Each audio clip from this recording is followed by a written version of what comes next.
Hi, very good morning to you.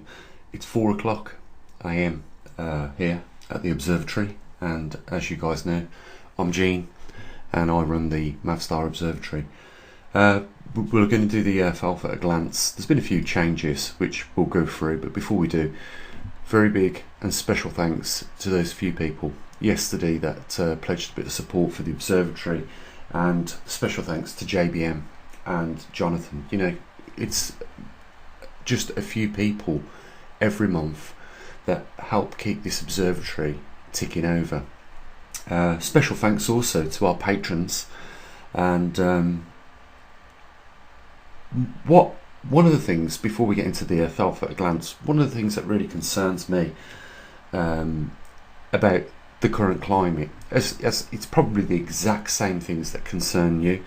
And guys, I feel it. You know, I'm there with you. You know, I'm not no millionaire, and certainly if I was, there wouldn't be, you know, on every video and asking for some support to keep things going. But I just want to explain something. There was a volcanic eruption in Africa, and that happened about 2 weeks ago, and 30 people lost their lives when it erupted. But the big thing here is now there's a big inquest going on, because there was an observatory there that was monitoring the volcano, and it was built and designed, and its purpose was to give early warning of the event. And you know, when they started to do a little bit of investigation as to why there was no early warning, they found that it had been badly funded, and you know, the equipment was outdated, and therefore it didn't serve its purpose that it was designed to do. That's one of the things that really worries me here, is that, you know, if ever things get that bad, you know, we start to fall behind on maintenance and things like that, and you know, we fail to give the early warning ahead of time, you know, as to when the pole starts to go into its reversal mode, which could be just 2 years away. And you know, I suppose, you know, that's one of the things that keeps me, you know, awake at night. You know, I'm trying to do everything I can here at my end. You know, yesterday I spent the afternoon just filling out CVs to try and secure some employment. You know, so you know, the pressure is released a little bit off the observatory. But it ain't easy, I know, and you guys are the same. I know you're running your households. I'm running my household, and also trying to run the observatory. And you know, I don't know what it is, but just recently I've had a lot of people who are trying to improve their lives as well, that are coming up with ideas, and they know I'm quite handy with electronics and programming and things like that, and they've asked me to do you know, a few projects for them. And of course, they're like all of us, you know, they haven't got a lot of money, so it's not like I'm being paid for my time. You know, a lot of it is just voluntarily given them, and whatever else I can afford to do, just to try and help them, you know, achieve their dreams. And maybe, you know, if they can get successful, they can give me a kickback.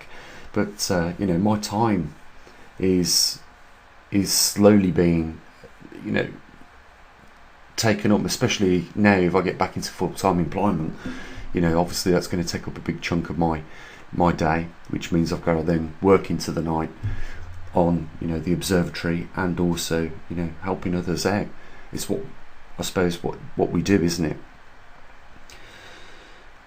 So let's get into the Earth Alpha at a glance. You know, I just wanted to say a big thanks, you know, and just explain what's going on in the background here at the observatory. So yeah, as you'll see, there seems to be over 100 parts per million increase on the CO2 this week. And I thought there was something wrong with the equipment that I was using, so I checked it. I mean, the simplest way to do it is just breathe on the open vent, and surely it went up over 3,000 parts per million. The alarm started to kick in, so I know that the equipment's working, but I did put it back outside again for another 12 minutes for the sensor to be saturated, and it is reading 531 parts per million, which is, you know, like I say, nearly 100 parts per million more than usual. And I'm sure it's probably just because it's the early hours. The air is more condensed with, you know, when it's cooler, There's more particles per square inch, and that might be what has given us a higher reading. What I will do this afternoon is put the sensor back out there and just check that, because it'd be nice to know, if we're getting a higher reading during the night time or early hours of the morning than what we are during the daytime. When it starts to warm up, we can find out. I'm sure that will be interesting to figure out why that was. Atmospheric oxygen is alpha, it's at 20.78%, which is absolutely normal. We got the longitude and latitude of the magnetic North Pole, which was taken last month. As you know, we do it on the 17th of every month, and pinpoint that for you guys. Background radiation, yeah, it's standard. You can go through the archives there, it's always around about that, so there's no changes there. Just one less volcanic eruption than what we had last week. You've got the largest earthquake, which was taken from USGS. So we look at the largest one over the last 24 hours and just record that to give you an idea what's going on. So there's no real major earthquakes that have taken place within the last 24 hours. Muons per square metre in the UK, 531. Then we've got Canada's muons per square metre, 851, which is a little bit of a reduction. I think about 100 muons per hour per square metre less than what we had last week, so there's been a little dip in there. We've had an increase in the sunspot numbers by 1 from last week, so it's at 3 now. Geomagnetic field is quiet, solar x-rays are normal, and we still have unsettled jet streams, as you guys know. I think we'll go and have a look just before we end the video at North Skull, and just take a look at the current situation with the jet streams. So as you can see, current jet stream animation. I'll just turn it round the globe so we get a bit of an idea of what's going on all around the world. Still the same situation, abnormal jet streams. We've got intermixing polar and subtropical, and that is what's causing the climate chaos that we're receiving right now. That's why we've had such a late start to the summer here in the UK, most of Europe, and Central America. It's just unpredictable. If we have a look over the northern hemisphere, we can clearly see there's no distinction between polar jet streams and subtropical. Same case scenario for the southern hemisphere. No indistinction, or should I say no distinction. It's going to look a little bit worse off over the southern hemisphere than what it is over the northern. That's just because of the position of the angle of tilt that we're at the moment, putting the northern hemisphere over closer towards the sun at this point, and therefore same over the southern hemisphere, putting it further away and into the winter.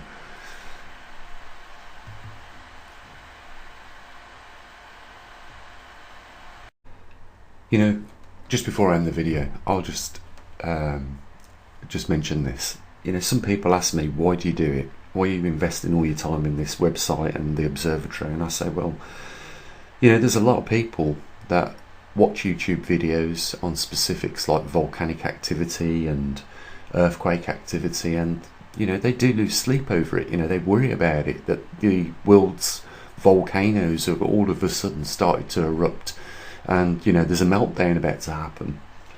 But I say to people, have a look at Earth Alpha at a glance, and you can see the archive of data there with regards to earthquakes, volcanic activity, CO2, all these things that do pop up in the media a lot. And you can see that, in general, there's not a lot of change. You might get one less volcanic eruption than what we did have last week. And you can see in general that there is no concern other than, one major anomaly which we follow here, which is the magnetic pole reversal. And I say it's of concern because, if you remember I had a couple of emails a few years ago now. I do think it's worth mentioning that NASA, these people were scientists in NASA, and they said, we completely understand what you're talking about, and we understand that, you know, it could be, on one hand, a catastrophic event. Worst case scenario, this is what I said, you know, in the worst case scenario, we could end up looking like Mars. And the reason why I say that is because there's a massive delay in the reversal cycles of nearly 500,000 years. So, you know, we know that planets can lose their magnetosphere. If that was the case with Earth, you know, all the biodiversity on the planet would die.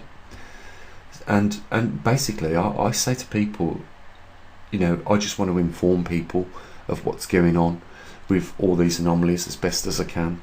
We, you know, track the magnetic North Pole, speed as it covers distance, you know, and all its activity. I mean, you know, we do it on a resolution of every 3 seconds, which is, you know, probably more than what is needed or necessary, but it will be an amazing archive of this event that took place, and we can learn a lot from all that data when we go back over it at some point. So that's why I do it, you know. I know for some people, you know, these events can be life-threatening. You know, 30 people lost their lives in Africa when that volcano erupted, and it was really sad that the observatory that was monitoring it ended up being badly funded and some of the equipment going out of date. That's a concern that I have myself here at this observatory, that we don't get enough funding and that the equipment slips behind on maintenance and fails to do the job it was set out to do, you know, the purpose of it all. So, you know, on that note, I suppose I should just say what I usually do. You know, there's a link down there, guys, if you want to help support what we do here at the observatory. At the end of the day, we're trying to help people be informed truthfully and honestly about the events that are taking place, and hopefully give people peace of mind and give them a heads up on, you know, future activity. There's a link down there if you want to help support it. And, you know, the only other thing to say is, you know, take care of your loved ones, and as always, bye for now.